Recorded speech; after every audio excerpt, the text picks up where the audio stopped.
Today we're going to hit two of the biggest challenges that anglers face, bass anglers in particular. One is the swimming pool, okay, and that is a body of water that essentially has no cover in it.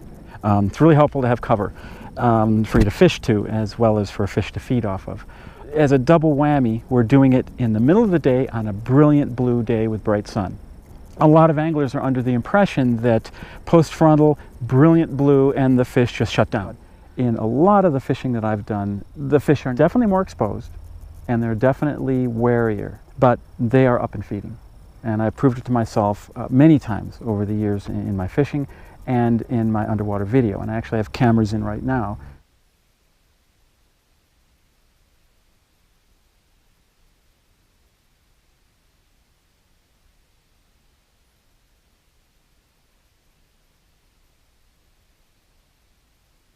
The bass are still cruising, they're still feeding, willing to feed. Under brilliant blue skies, there are some added challenges for bass. Prey is never easy to catch, but under brilliant blue skies, the advantage goes to the prey because they can see the bass coming.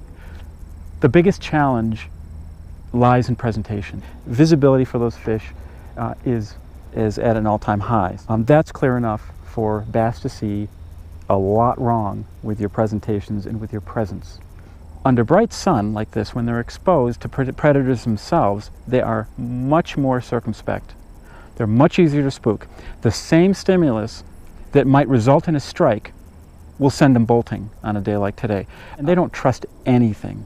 Say we throw a lure out into the water. In very motivational circumstances, deep clouds, wind-ruffled surface, the bass see something moving and they immediately think food. The complete opposite happens on a day like today.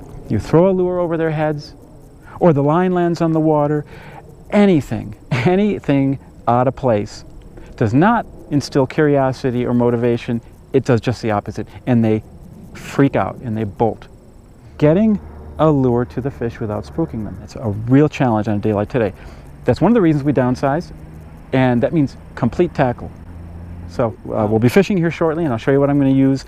Hopefully, it's a darn difficult thing to do, but hopefully I can prove to you that bass are actually feeding on a day like today. So that's kind of the scoop. Let's fish. Okay, a quick look at the tackle we're going to use. In circumstances like this is public fishing water, high water clarity, high visibility, very little cover. We're looking at finesse gear. The lines end up being critical, and that's why we're really at the very lightest end of the bass fishing spectrum. I have an ultralight spinning rod with 4-pound monofilament on it. I've got a medium to medium light spinning rod with 10-pound braid and 6-pound leader. And then I've got a medium spinning rod with 15-pound braid and an 8-pound leader. What braid offers is it lands like cotton thread on the water.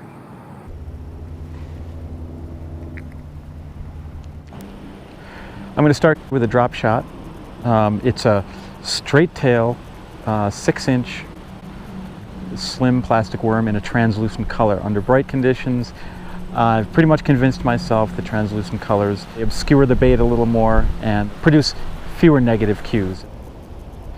The nice thing about drop shot is it will stay in place. Horizontal retrieves are more apt to put fish off on days like this. If not spook them outright.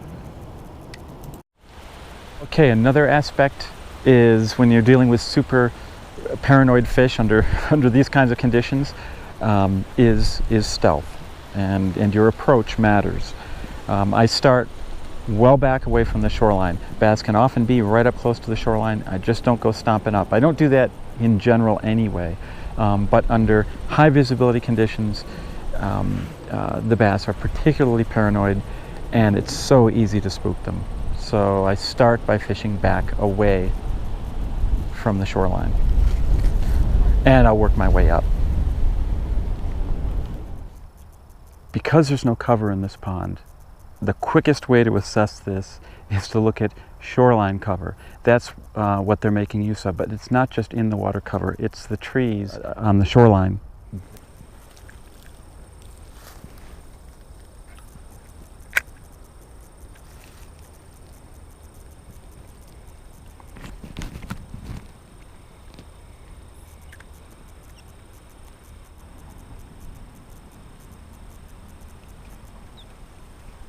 There's one.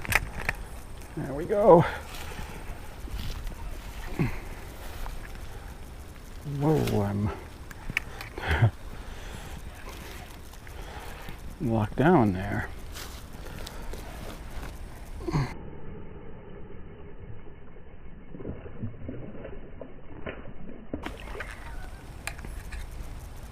Got an overhead wire here. Zippy little fish. One reason not to have a long drop shot rod. Come on, hon. There we go.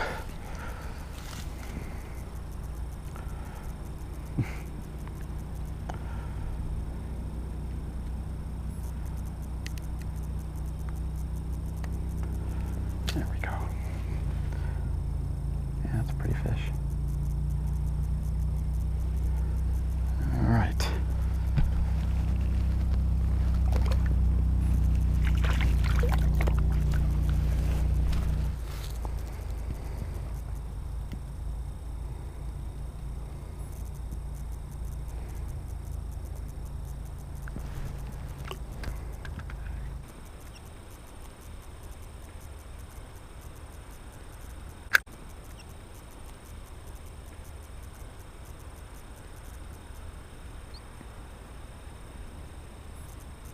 There's one.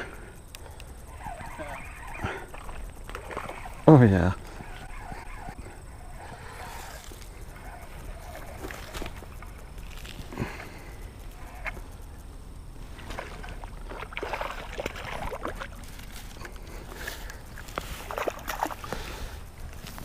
There we are. Another long, thin fish.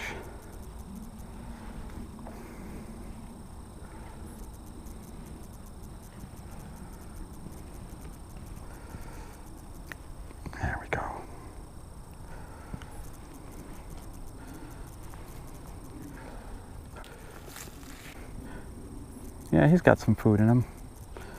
All right.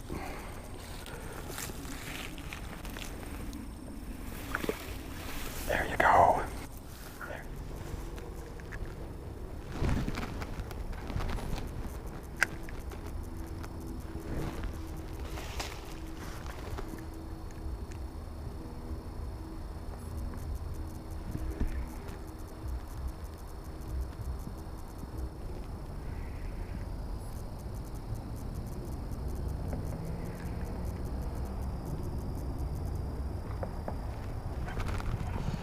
There's one.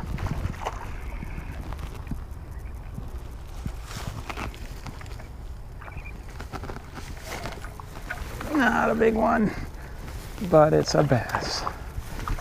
Better keep him up out of this stuff. All right. Yeah, on the thin side too. Little tiny head on it too, so that's actually a good sign.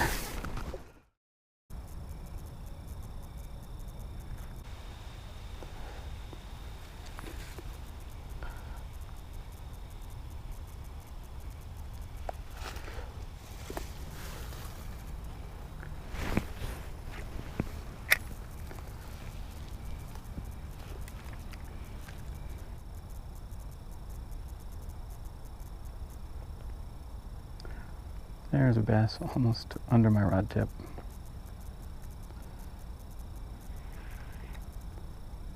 You just saw my hand movement. Go ahead, continue.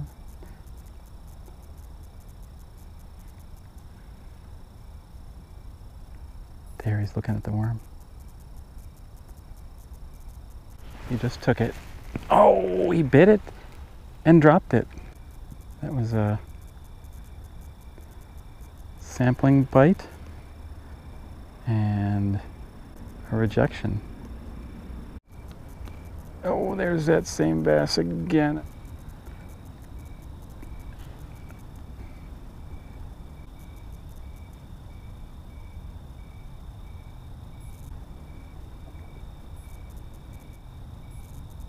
You're gonna nose down on it.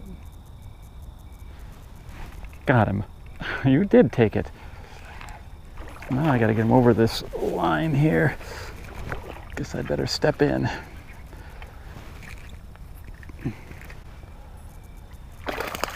Whoa.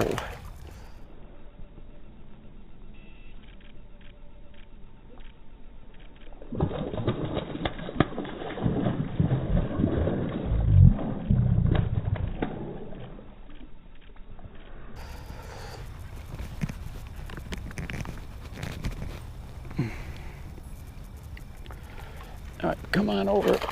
Come on over. There we are. Oh, yeah. Yeah, pretty sure that's the same fish. About 15 inches worth.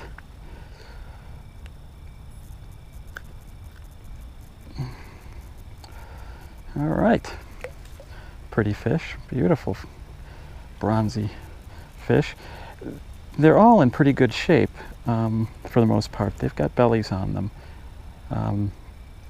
With all the water level dropping and the vegetation or the algae dying back, and the shoreline cover being exposed, these fish are getting fed. So that's part of the fall feeding binge.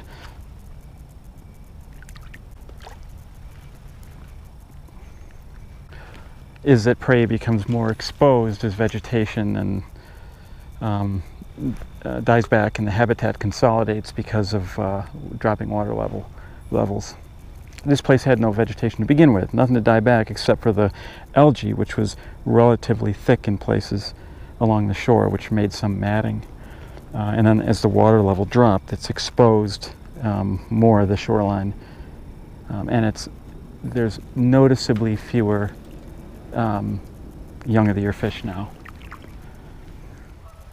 There's a good bass in front of me, cast way out beyond. Two of them. Oh, it's the big one. It's one of those big ones. Whoops, slow down, Paul. And we've got an intercept course. Both big ones. Oh, she just... I blew it. You gotta wait till you feel them, Paul. I saw her gills flare. Whether she took it or she yawned, I don't know. There's somebody. Whoa, a bite and a drop. That's what it was. Dunk. Oh, there's another one. Come on. You can eat it. Got her. Got somebody. Not a big one. Sometimes when one shows, oh, there she goes. Sometimes when one shows interest, sometimes that's enough to egg another one on. There's a trigger right there.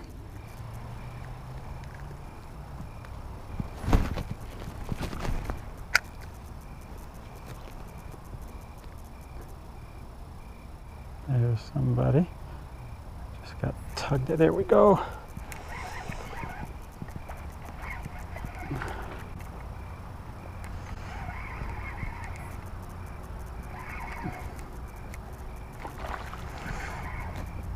I gave him time that time. All right, we'll take you in here then. There we go. Whoa, whoa, whoa, whoa, whoa. Get out of there, get out of there. You saw. Oh, man. Now you're going to fight. Come on, come on, come on. Oh. Oh. Hiya, honey.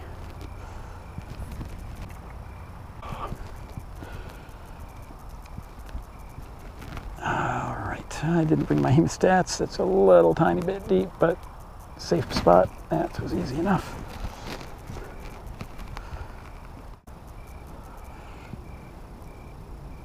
All right.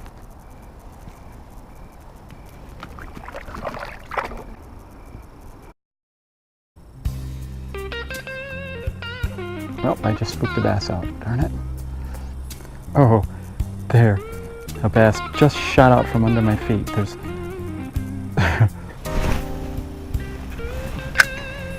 Ooh, just spooked some dudes.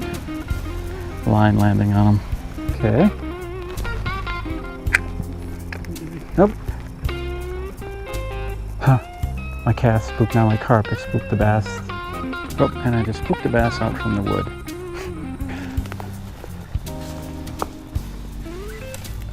Oops, darn, I just spooked one. I just spooked a bunch of bass, including a nice one. Yeah, there's a good one right in front of me.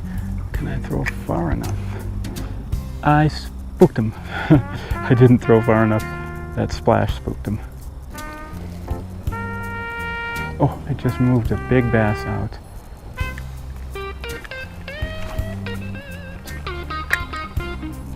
Whoa, there's a boil right there. That lure flying through the air. That 6-inch super slim straight tail worm on 10-pound braid and 6-pound mono spooked that fish.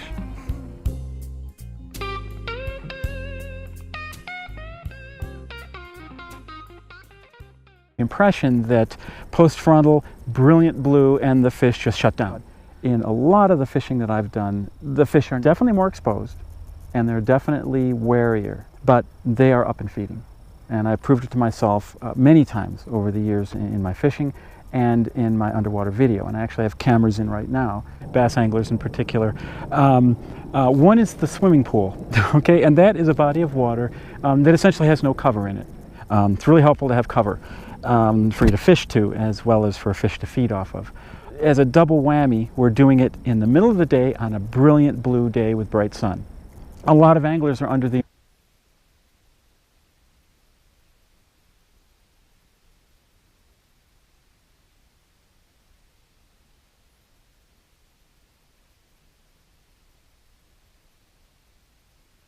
bass are still cruising, they're still feeding, willing to feed. Under brilliant blue skies, there are